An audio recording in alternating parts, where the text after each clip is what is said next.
Faça parte da família Clube de Arte.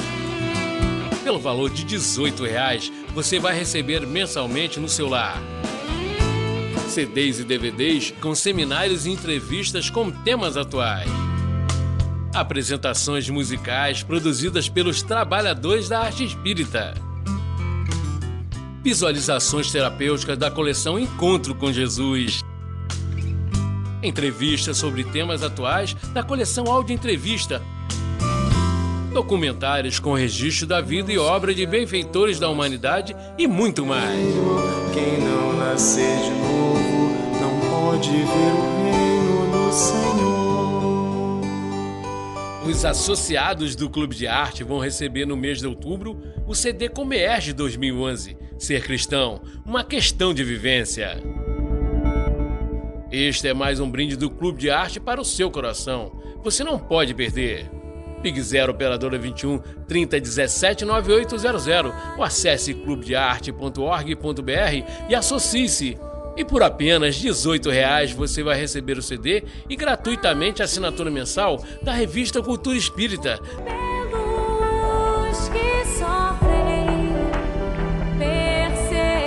Clube de Arte, a arte espírita a serviço do bem.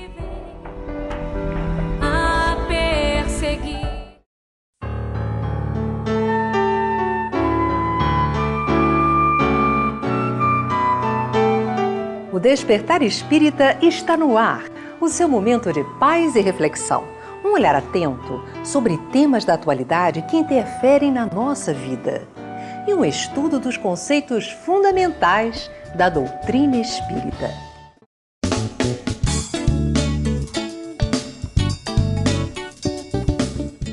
A autocura é a capacidade que o corpo tem de se curar de forma natural. Segundo Hipócrates, pai da medicina, existe uma força curativa dentro de nós, chamada physis.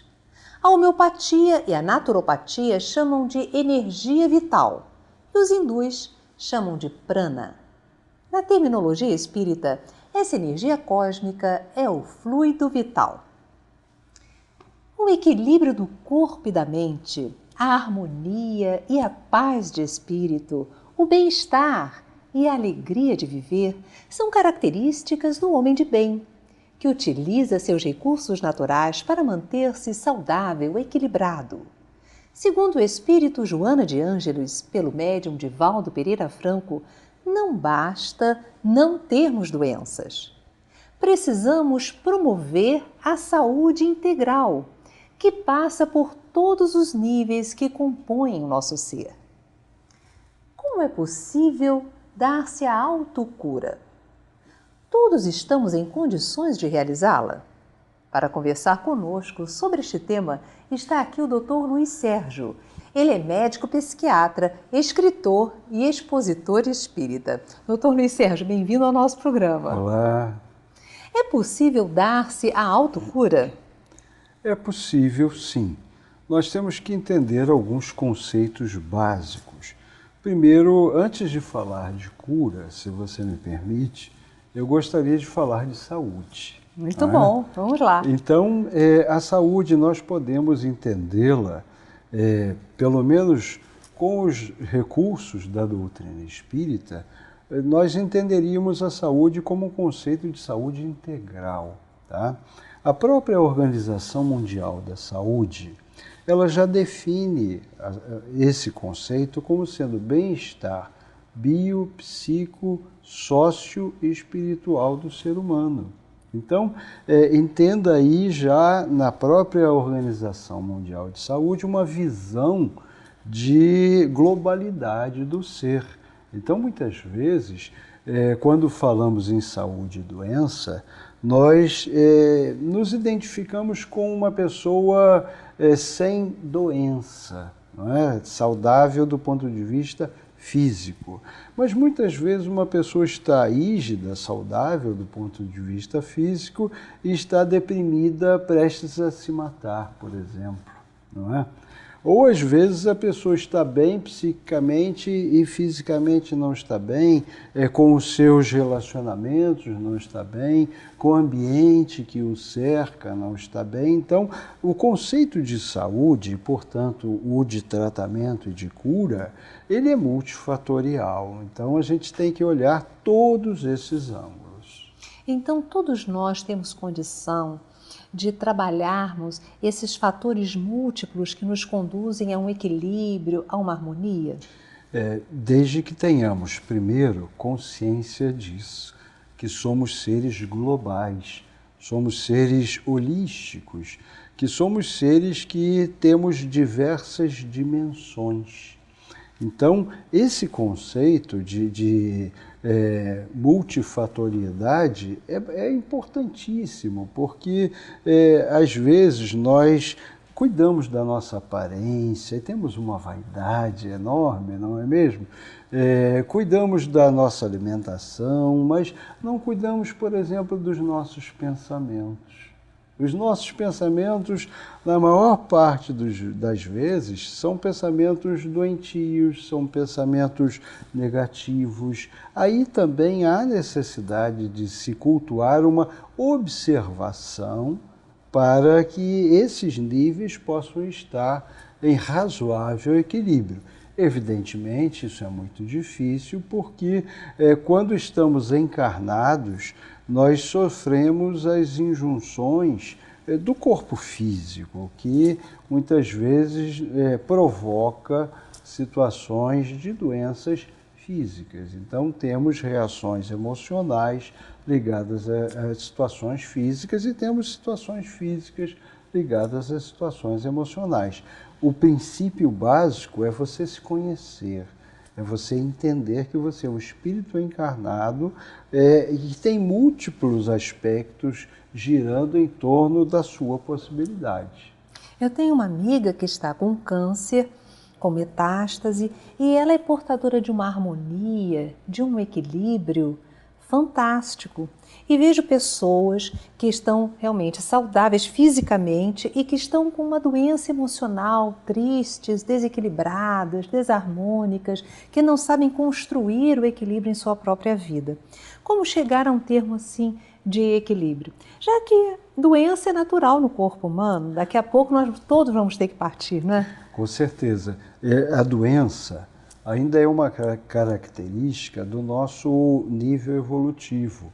Enquanto estamos no mundo de expiação e provas, o nosso veículo carnal ainda traz imperfeições e serve como escoadouro das nossas mazelas do perispírito. Então, é necessário ainda a doença física. Mas como você colocou, muitas vezes a pessoa está com um câncer, ela está colocando para fora, está, entre aspas, queimando certas situações e espiritualmente está bem, porque tem a compreensão ou a intuição de que este é o processo. Ela está drenando doenças profundas no nível energético que estão sendo colocadas no nível físico. Agora, eu diria a você que realmente difícil. Meu maior objetivo hoje no meu consultório é exatamente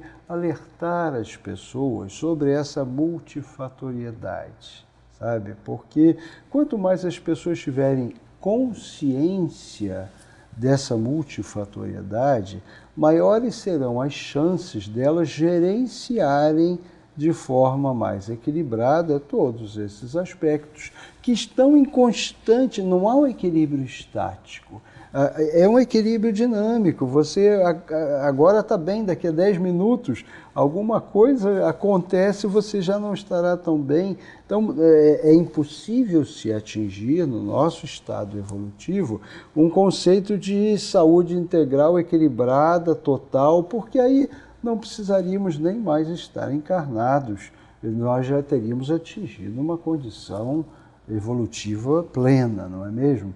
Dentro das nossas características, nós estamos sempre correndo atrás do prejuízo e, para isso, temos que ter consciência. Doutor Luiz Sérgio, o que o senhor diria para aquela pessoa que está nos assistindo agora, que esteja com alguma doença. Ela identifica que está com uma doença. Está lá com o diagnóstico. Qual o procedimento? O que ela deve fazer para atender às necessidades do corpo, mas também às necessidades emocionais, psíquicas? O que o senhor orientaria? Veja bem, o importante, se a pessoa está com alguma doença ou com algum sintoma, é necessário que ela procure inicialmente um médico, tá? Porque muitas vezes, se ela procurar uma orientação fora da área médica, ela pode ter uma ajuda parcial. Então, nós temos que construir o raciocínio a partir de uma observação médica do nível de saúde ou doença do corpo físico. A partir desta observação, você vai montando as outras camadas da saúde integral. Você vai analisar, vai observar o nível emocional dessa pessoa, o nível psicológico, você vai observar o nível energético dessa pessoa e você vai observar o nível espiritual dessa pessoa.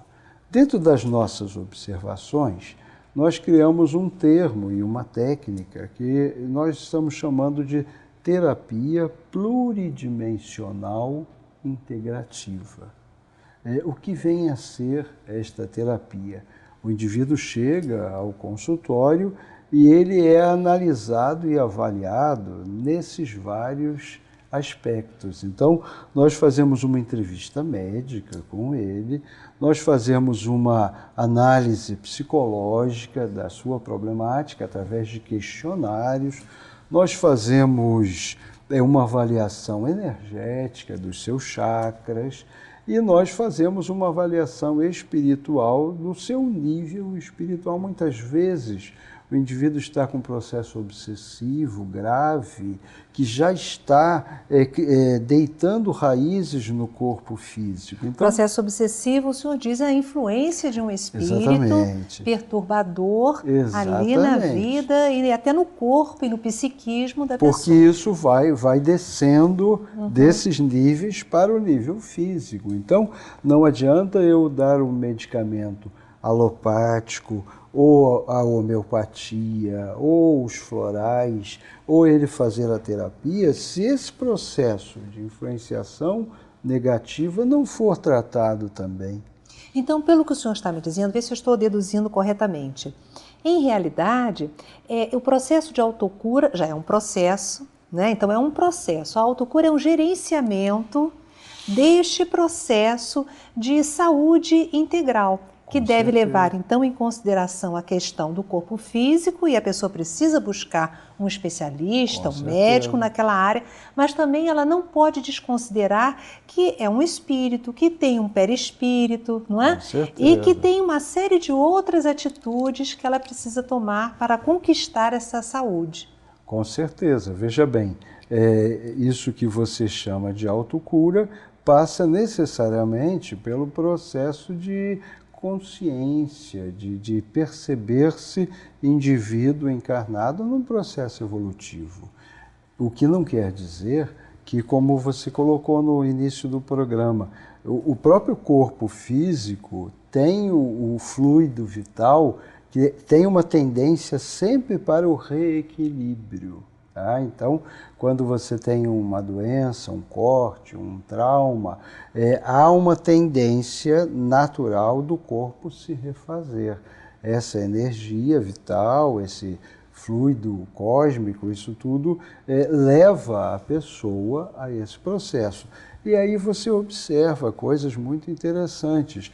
Pessoas que têm câncer, por exemplo, um câncer avançado, desenganados pelos médicos, de repente acontece alguma coisa no interior daquela pessoa que ela decide, olha, não vou morrer, eu vou continuar vivo.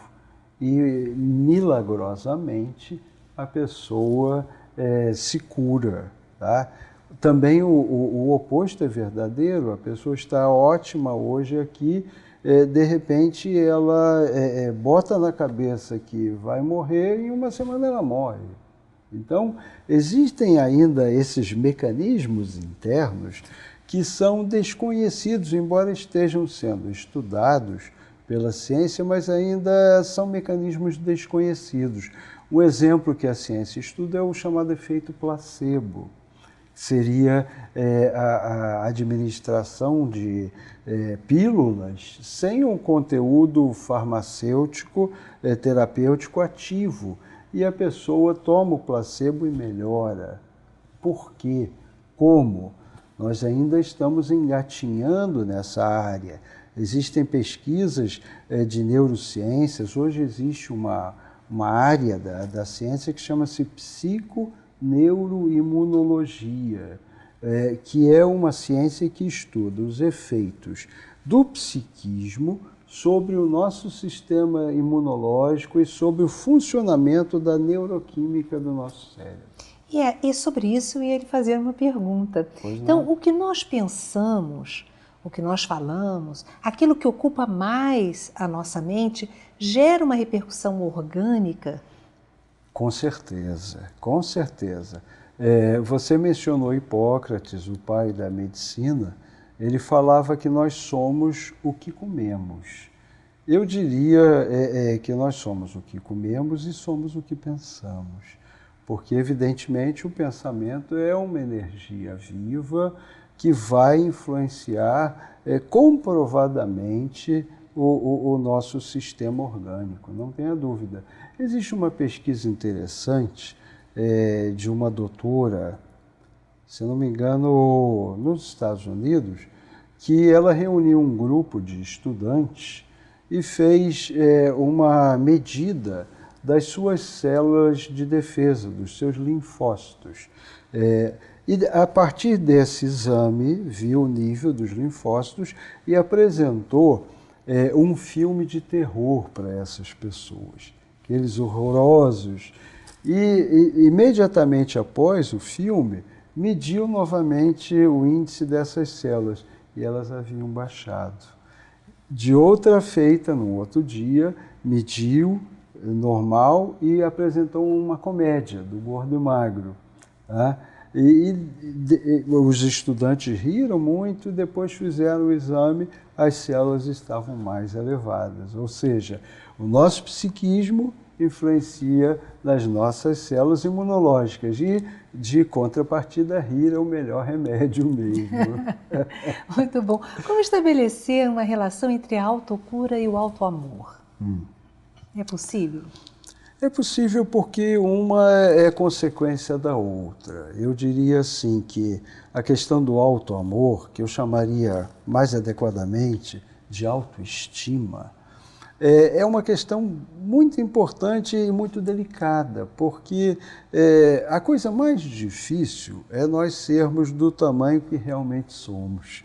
Geralmente, você encontra pessoas que têm complexos de inferioridade. Então, se julgam menores, se julgam incapazes, ou, ao contrário, pessoas que têm complexos de superioridade, se julgam os tais, os maiorais. Essas pessoas, tanto para cima quanto para baixo, estão em desequilíbrio. E a tarefa mais difícil é realmente você achar o seu verdadeiro tamanho, a sua verdadeira posição. E eu encontro no consultório muitas pessoas que têm uma visão distorcida dessa questão da autoestima. Elas misturam um pouco o conceito de autoestima com o egoísmo, sabe? Então, quando a gente recomenda que elas olhem para si, elas falam, não, mas eu tenho que cuidar da minha família, eu tenho que cuidar do meu próximo, eu tenho que cuidar do meu cachorro, do meu papagaio, de todo mundo, tá? Mas não cuidam de si. Então, é muito importante, antes de você cuidar do próximo, que você cuide de você. Jesus já nos falava, ame ao seu próximo como a si mesmo, ou seja, ele dava uma pré-condição para você amar o próximo. Qual seria essa pré-condição? que você amasse o seu próximo como você ama você mesmo. Então, é fundamental a autoestima. Você tem um valor, você é um ser único no universo, é um ser único na criação. E, ao mesmo tempo que, ao você entender isso, você vê a sua grandeza, você vê a sua pequenez, porque você, diante dessa obra grandiosa, você não é nada. Então, ao mesmo tempo, você é tudo e, ao mesmo tempo, você não é nada. É muito interessante. Qual a importância da meditação e das visualizações terapêuticas para a construção da saúde integral? Veja bem, você tocou num ponto muito importante. Quando nós meditamos, ou quando nós fazemos visualizações terapêuticas, a função dessas técnicas é o que os orientais chamam de esvaziar a mente. Um conceito difícil para nós ocidentais de entendermos, mas o que eles querem dizer com isso é que nós, na maior parte das vezes, somos escravos dos nossos pensamentos. Os nossos pensamentos nos dominam e não nós dominamos os nossos pensamentos. Isso é fácil você ver, fique de olhos fechados, por 2 minutos você já vai ver a quantidade de pensamentos que cruza a sua mente. E 90% do que nós pensamos durante um dia é lixo. Lixo mental, não serve para nada. São pensamentos repetitivos que não nos levam a lugar nenhum. Então, a finalidade da visualização criativa é treinar o teu foco de pensamento. E a finalidade da meditação é esvaziar a mente. Ao fazer isso, o que acontece? Você faz um canal de comunicação direto com a fonte, que é o seu Deus interno, que ali, nesse nível, existe paz, existe quietude e existe a saúde integral. Muito bom. Suas palavras finais para aqueles que estão nos assistindo agora.